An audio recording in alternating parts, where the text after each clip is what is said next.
에베소서 6장 5절부터 9절까지의 말씀을 가지고 하나님의 종은 세상과 달라야 합니다 라는 제목으로 하나님 말씀 같이 나눕니다. 어떤 수도승이 하나님을 더 깊게 인격적으로 만나기 위하여서 광야로 들어갔습니다.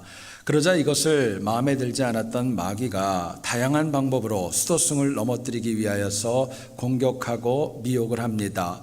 때로는 육신의 정욕을 가지고 미혹할 때도 있었고, 때로는 공포심을 유발할 때도 있었고, 두려움을 줄 때도 있었습니다.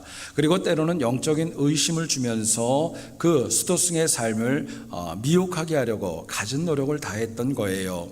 그래도 이 수도승의 결심이 너무나도 굳건했기 때문에 전혀 흔들리지 않았고 실패를 합니다.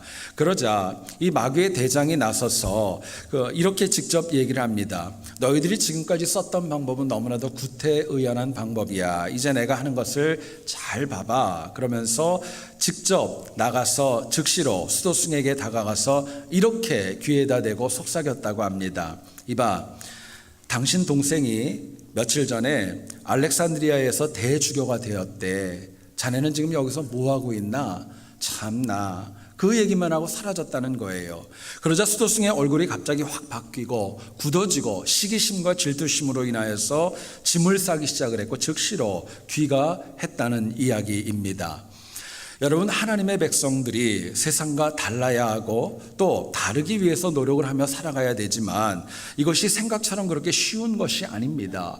세상과 달리 살아가는 것은 생각할수록 어렵고도 힘든 일이 아닐 수 없습니다. 실제로 우리의 삶을 보면 우리가 세상과 다르게 살아보려고 많은 노력을 하지만 실패할 때도 있습니다. 그럴 수 있어요. 그런데 더 큰 문제는 뭐냐면은 실패했기 때문에 더 이상 달라지려고 노력하지 않고 나는 안 돼, 그냥 이대로밖에 안 될 것 같아 좌절하고 낙담하면서 거룩함을 포기하는 것, 그것이 가장 더 큰 문제로 야기되고 있습니다. 여러분, 그러나 하나님 백성은 어떤 일이든지 간에 작은 일에서 이르기까지 주님의 백성답게 세상과 달라야 합니다. 거룩해야 됩니다. 그래야 그 가치와 능력을 인정받을 수 있기 때문에 그렇습니다.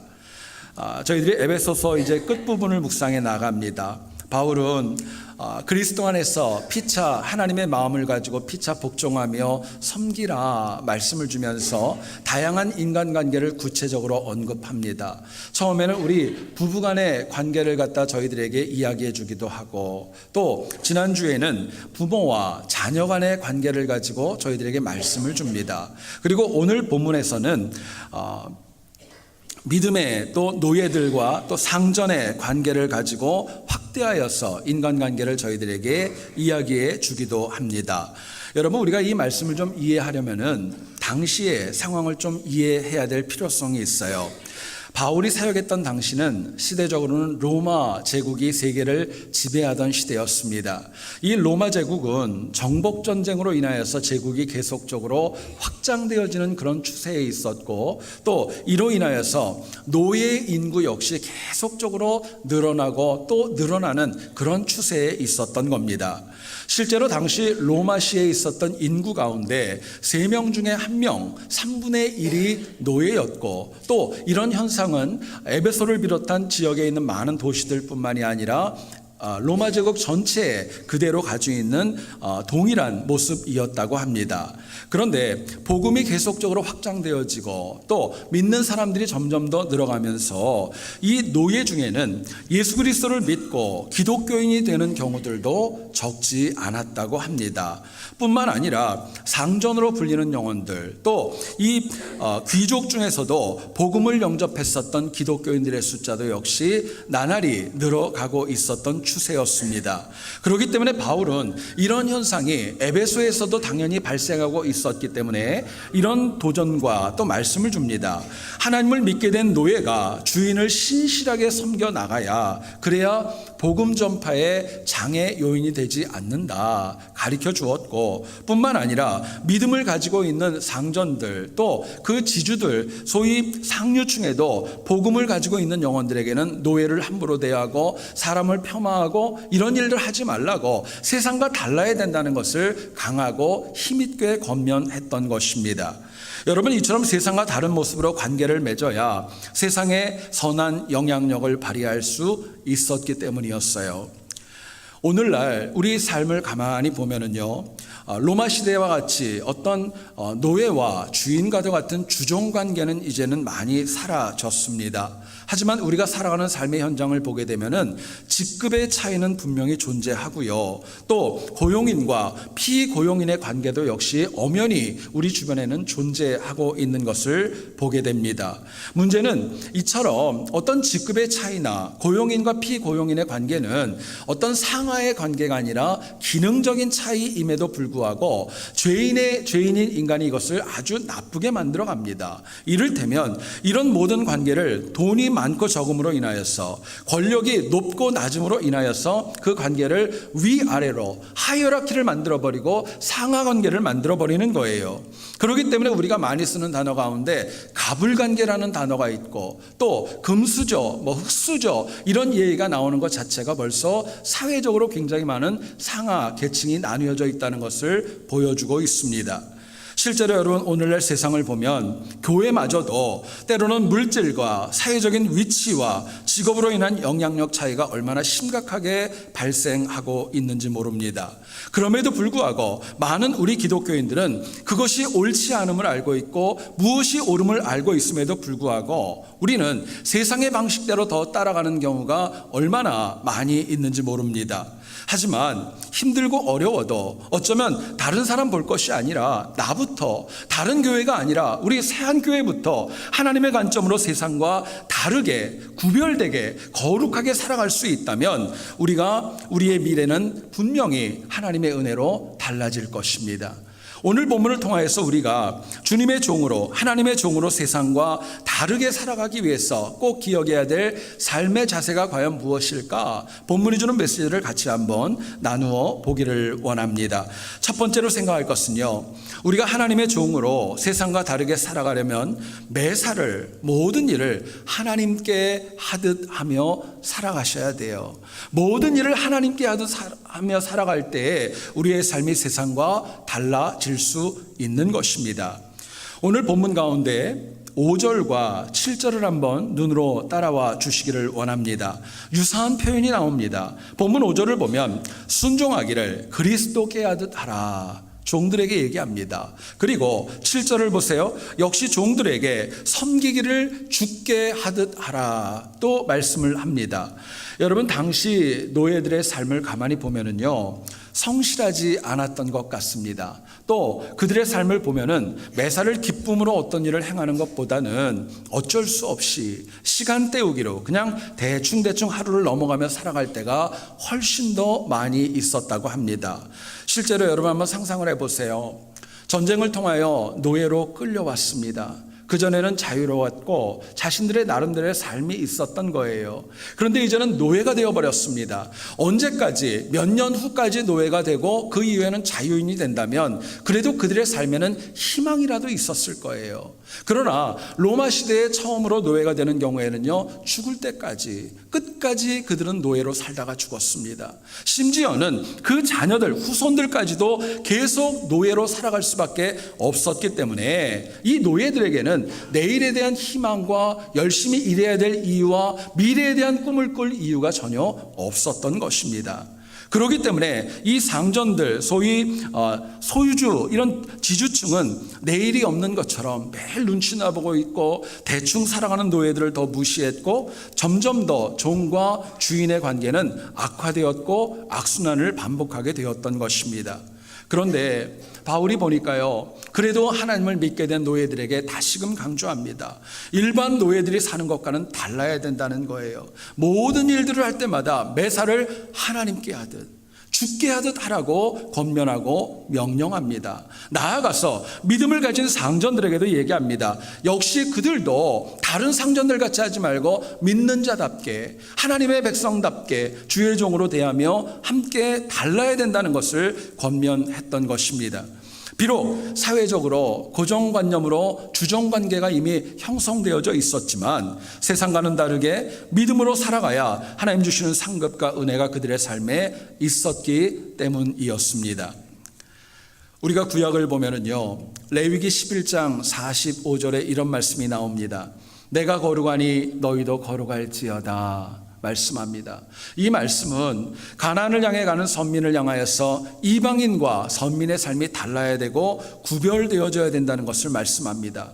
문제는 하나님 백성이 세상과 어떻게 달라야 되고 무엇이 달라야 되는가, 그 내용에 있어서 참으로 중요한 도전이 다가옵니다. 여러분, 기독교인들이 이 땅을 살아가면서 믿지 않는 영혼들과 똑같이 살아가고 생각도 똑같고 선택과 결정도 똑같으면서 세상과 달라지기를 원한다는 것은 말이 안 되고 어불성설인 거예요. 구체적으로 여러분, 믿지 않는 영혼들은요, 지금 나에게 주어진 일이 있어요. 근데 그 일이 힘들고 어렵고 내 마음에 안 들면 죽게 하듯 할 이유가 없지 않습니까? 그냥 바꾸면 되는 거예요. 내려놓으면 되는 겁니다. 그냥 피하면 될 뿐입니다. 그러나 하나님의 백성들은 이야기가 달라집니다. 지금 나에게 주어진 이 자리는요, 내가 원해서 선택한 자리가 아니에요. 하나님이 나에게 주신 자리입니다. 가정도 그렇고 직장도 그렇고 교회에서도 그렇고 하나님이 주신 자리이기 때문에, 꼭 내가 필요해서 나를 이 자리에 세워주셨기 때문에, 청지기로 세워주셨기 때문에 우리의 자세는 죽게 하듯 해야 된다는 거예요. 여러분, 문제는 그렇게 하나님께 받은 청지기 사역에 신실하지 않고 죽게 하듯 하지 않고 자꾸 다른 일을 하려고 하기 때문에 어쩌면 우리의 삶이 곁길로 가는 경우도 적지 않은 것입니다. 여러분, 생각해 보세요.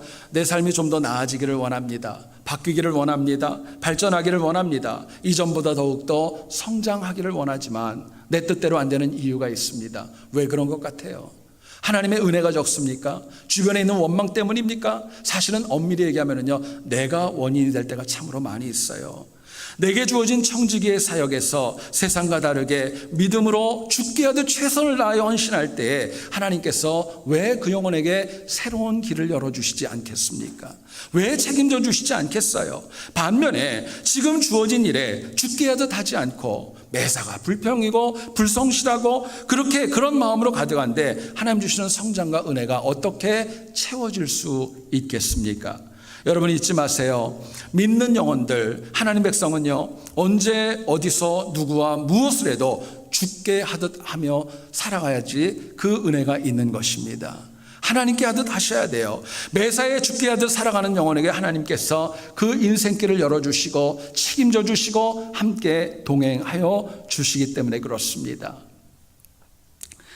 1988년도 서울올림픽에서 많은 선수들이 화제가 되어졌습니다. 그 중에서 세계에서 가장 빠르다는 여성이 한 분이 그 경기에, 육상 경기에 나와서 굉장히 많은 화제를 받았어요. 그 여인의 이름은 그리피스 조이너라는 선수입니다. 아마 여러분들 아실지 모르겠어요. 당시 서울올림픽에서 이분이 200m 경기에 나와서 금메달을 땄고 더 나아가서는 세계 신기록까지도 수립을 했다고 합니다. 이미 그 전에 이 그리피스 주니어는요, 100m 세계 신기록도 가지고 있었던 여인이었고, 더 나아가서는요, 지금까지도 그 기록이 깨지지 않을 정도로 참 독보적으로 유명한 그런 육상 선수입니다.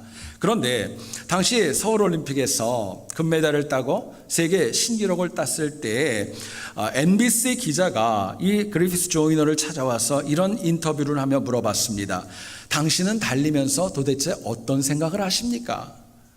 길지 않은 100m, 200m 경기를 막 전력 질주를 하는데 그때 당신은 도대체 어떤 생각을 하십니까? 물어봤어요. 이 그리피스 조이너가 이렇게 답변을 했답니다. 하나님의 은혜를 생각하며 달립니다. 하나님의 은혜를 생각하며 달립니다. 최선을 다해서 나와의 싸움에서 이긴 다음에 하나님 앞에 영광 돌릴 때만큼 큰 보람은 없거든요. 하나님에게 집중하고 하나님을 영광 돌리기 위한 마음으로 달리는 그곳에 하나님의 은혜가 나타났던 것입니다. 여러분, 여기에 있는 우리도 우리의 일거수일투족이 다 죽게 하듯 한다면 우리의 삶이 얼마나 복되고 존귀할까요? 그러나 우리의 현실을 가만히 보면 우리는 죽게 하듯 살아가지 못하고 많은 경우 하나님이 없는 것처럼, 하나님이 안 보이는 것처럼, 하나님께서 마치 이 자리에 사라진 것처럼 살아갈 때가 더 많이 있음을 고백합니다. 어떤 분은 그런 얘기 하시더라고요. 입버릇처럼 이렇게 얘기를 해요. 정말 주님이 내 앞에 계시면, 정말 주님이 나에게 도움을 청하시고, 정말 주님이 내 앞에서 나에게 뭔가를 요청하시면 내가 뭘 못 드리겠냐고, 다 드릴 수 있고 내 시간과 재산과 모든 걸 다 드릴 수 있다. 그렇게 고백하는 영혼도 적지 않게 보게 됩니다. 여러분, 이 이야기를 들으면서 개인적으로 마태복음 25장에 나오는 한 이야기가 생각이 났어요. 마태복음 25장에는요, 천국과 또 지옥에 가는 이야기를 주님께서 세 가지의 비유로 말씀하시는데, 세 번째 나오는 비유가 양과 염소의 비유가 나옵니다. 여러분, 그 이야기를 잘 아실 거예요. 양은요, 하나님의 은혜로 영생을 선물로 받지요. 그러나 염소는 지옥으로 떨어진다는 내용을 저희들에게 이야기해 줍니다. 그렇다면 왜 양은 영생을 얻게 되고 왜 염소는 왜 지옥으로 떨어졌을까? 그들의 삶에는 극명한 차이가 한 가지가 있었던 거예요. 그 이유는 이것입니다. 양은요, 언제 어디서 누구와 무엇을 해도 매사를 다 주님 앞에 하듯 했던 거예요. 어려운 사람을 봐도 이거는 주님이구나, 주님을 돕는 거구나 하고 주님을 도왔고, 어떤 일을 해도 하나님께 하듯 하는 그 마음으로 열심히 했지만, 반면에 염소의 경우는 무엇을 하든지 간에 전제 조건이 한 가지가 꼭 있었어요. 그건 뭐냐면요, 지금 주님이 나타나서 나에게 직접 말씀하신다면, 주님이 지금 내 앞에서 직접 십자가를 지고 고생을 하신다면, 주님이 직접 이 자리에서 나에게 나타나서 나 좀 도와줘 얘기하신다면 내가 하겠다는 거예요. 여러분, 그렇게 실제의 삶에서 주님이 안 보이고 안 들린다고 주님이 없는 것처럼 살았기 때문에 염소의 미래는 사실은 지옥으로 떨어질 수밖에 없었다, 주님 말씀하십니다. 여러분, 어떻게 생각하세요? 어쩌면 여기에 있는 저와 우리는 양의 모습과 염소의 모습 가운데 어디에 더 가까우십니까? 분명히 우리는 주님 앞에 죽게 하듯 해야 하는 거 내가 잘 알지만, 때로는 내 상황 때문에, 내 감정 때문에, 내 여건 때문에 주님이 없다고 생각하며 살아갈 때가 정말 많이 있음을 고백합니다. 여러분, 잊지 마세요. 만일 지금 내게 주어진 일을 죽게 하듯 하지 못하면, 지금 나에게 주어진 이 일을 내가 죽게 하듯 하지 못하면 훗날에도 하나님은 나에게 큰 일을 주지 않습니다. 왜냐하면 지금 일을 못하니까. 그러나 작은 일이라도, 별거 아닌 것처럼 보이는 일이라도 내가 매사를 하나님께 하듯 하고 죽게 하듯 한다면요, 하나님께서는 우리의 인생길을 선하고 복되고 더 크게 이끌어 주실 것을 믿습니다. 여러분, 부족해도 남은 우리의 인생이 창대하기를 원하시죠? 매사에 죽게 하듯 하기를 소원합니다. 미루지 마세요. 변명하지 마세요. 더 나아가서는 지금 주어진 일에 죽게 하듯 살아가는 그 인생에는요, 하나님의 책임져 주시는 은혜가 있습니다. 여러분, 이처럼 세상과 다른 삶의 방식으로 또 선택으로 우리의 삶이 이전보다 더 풍성해질 수 있기를, 세상과 더 달라질 수 있기를, 더 많은 은혜를 누릴 수 있기를 주의 이름으로 축원드립니다. 두 번째로 생각할 것이 있습니다. 우리가 하나님의 종으로 세상과 다르려면 우리의 상급이 하늘에 있다는 것을 알고 살아가셔야 돼요. 우리가 하늘의 상급을 사모하고 그것을 받기를 원하는 마음으로 살아가는 믿음이 필요하다는 거예요. 여러분, 오늘 본문 가운데 가만히 한번 생각해 보세요. 당시 바울이 믿음을 가진 노예에게 바울은 이렇게 얘기를 합니다. 매사를 죽게 하듯 하라. 근데 말은 참 쉽지만 정말 이 노예들의 삶을 실제로 보게 되면요, 매사를 죽게 하듯 한다는 것은 정말 어렵고 힘들고 또 버거운 일이 아닐 수 없습니다. 생각해 보세요. 매사를 주님 앞에 하듯 한다면요, 일할 때 요령 피울 수 없잖아요.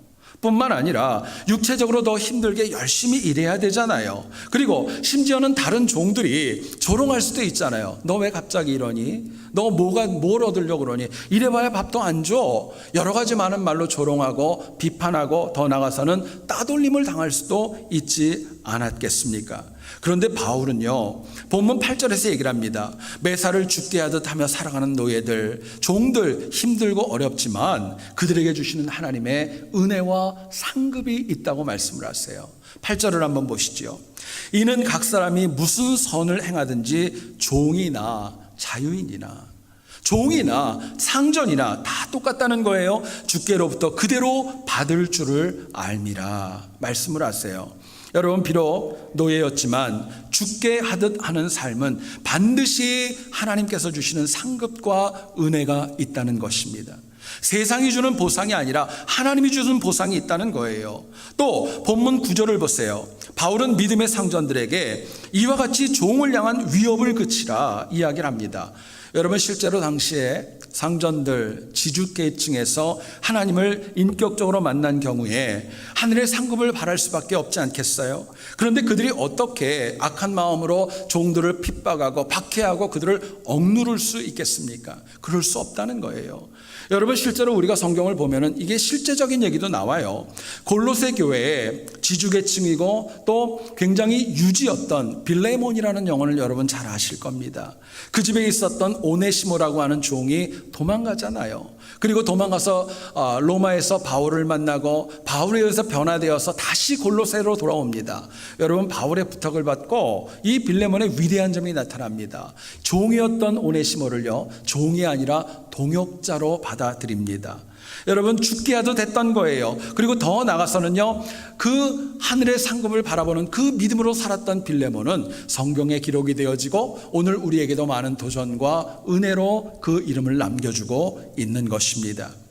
여러분, 이 땅을 살아가는 사람에게는 모두가 다 유사한 모습이 있습니다. 성공하기를 바랍니다. 사람들에게 인정받기를 원하고 사람들에게 잘 보이기를 원하고 더 나아지기를 원하는 모습이 있습니다. 때로는 이것이 과하다 보면은 수단과 방법을 가리지 않을 때도 있습니다. 문제는 우리의 삶이, 우리의 인생이 그렇게 길지 않은데 새옹지마와 같이 변화무쌍한데도 그럼에도 불구하고 우리는 언제나 이 땅의 것만을 추구하며 살아갈 때가 얼마나 많이 있는지 모릅니다.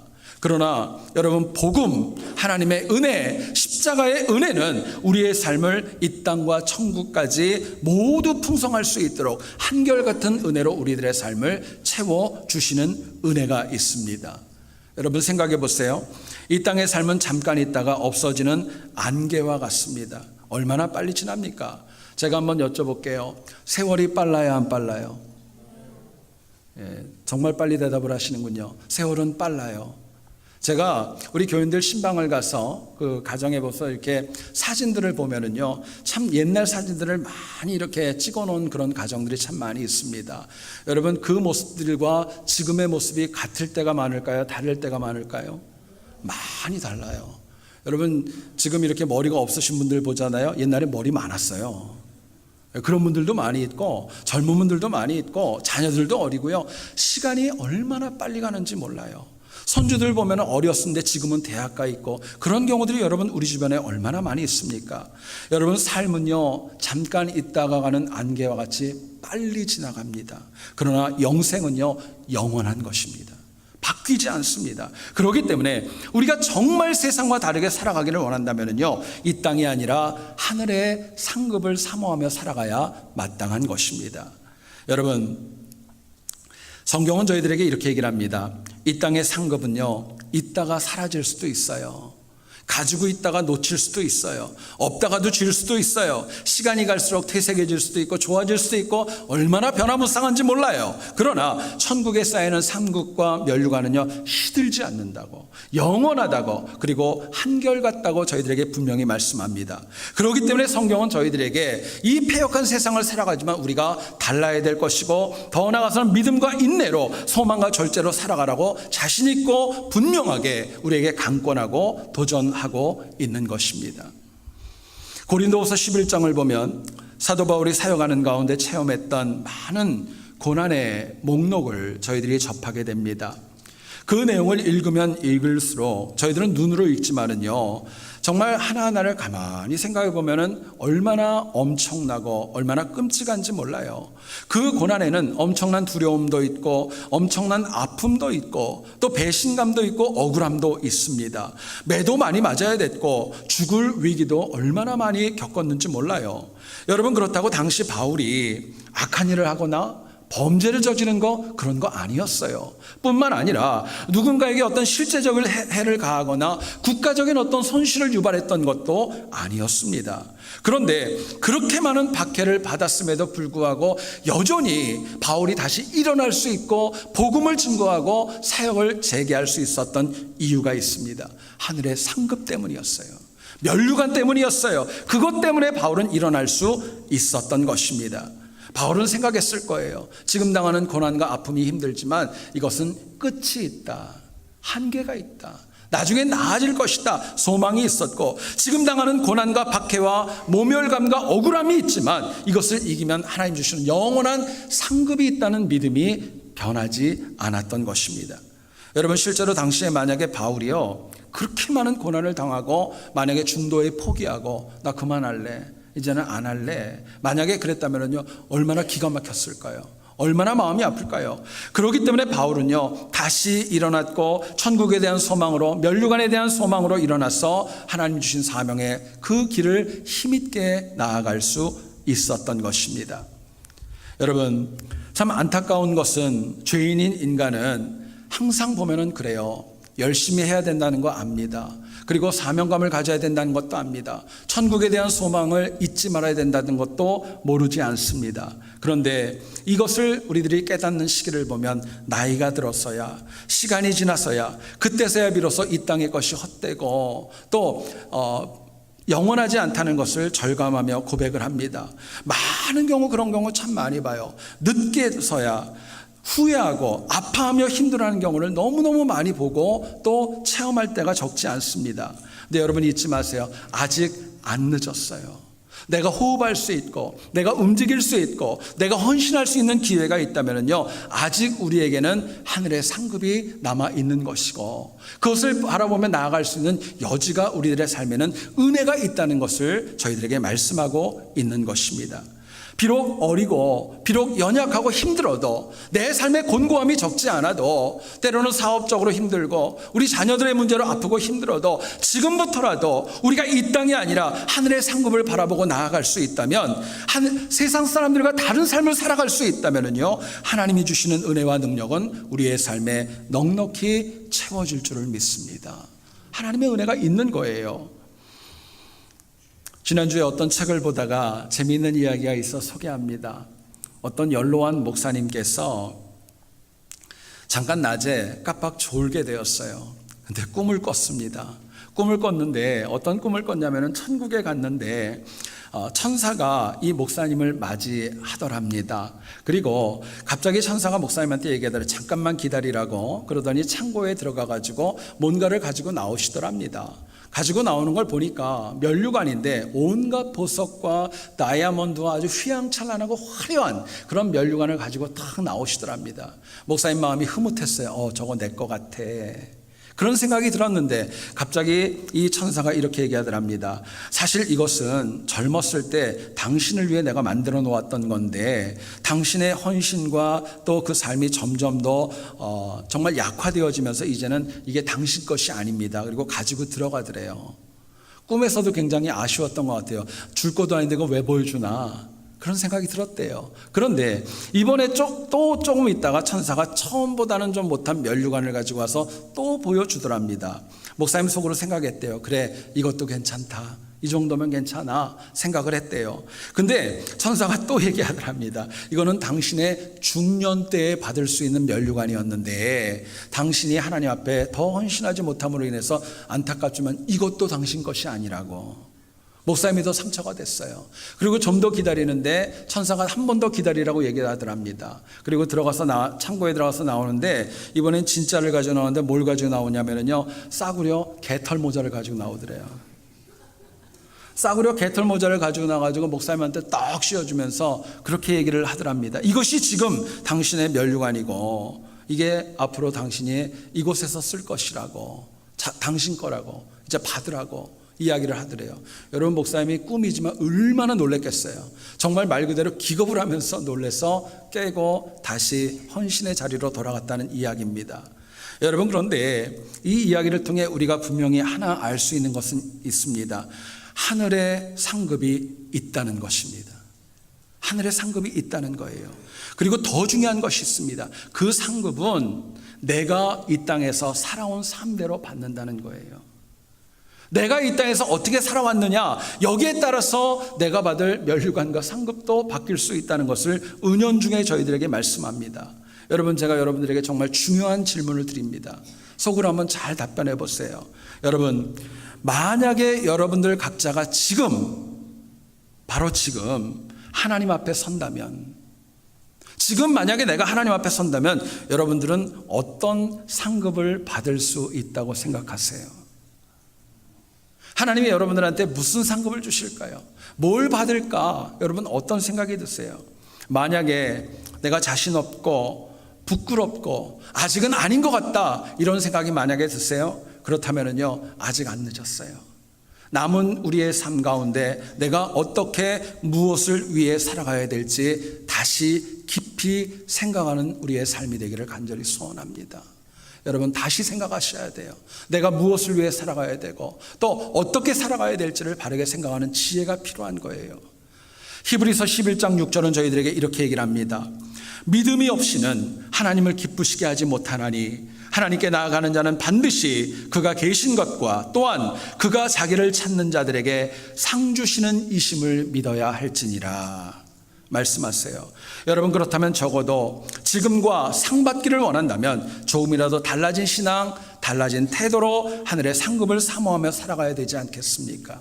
저는 여러분들 모두가 다 훗날 하나님 나라에서 하나님 주시는 승리의 면류관을 놓치지 않는 승리하는 우리 모두가 되어질 수 있기를 다시 한번 주님의 이름으로 간절히 축원드립니다.